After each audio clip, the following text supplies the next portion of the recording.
আজ অনির্বাণ খাচ্ছে মুড়ির গুঁড়া আর দুধ। ফার্স্ট টাইম দিচ্ছি।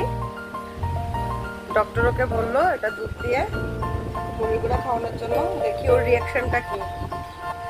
এই যে বাবা তেত্তি এক্সপ্রেশনটা এ ভালো লাগছে না বাবা? ভালো লাগছে না?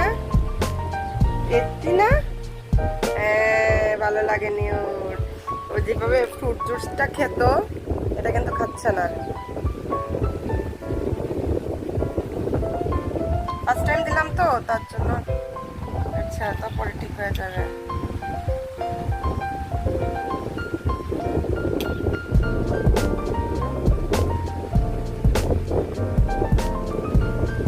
আমি চাই ভিডিওর মাধ্যমে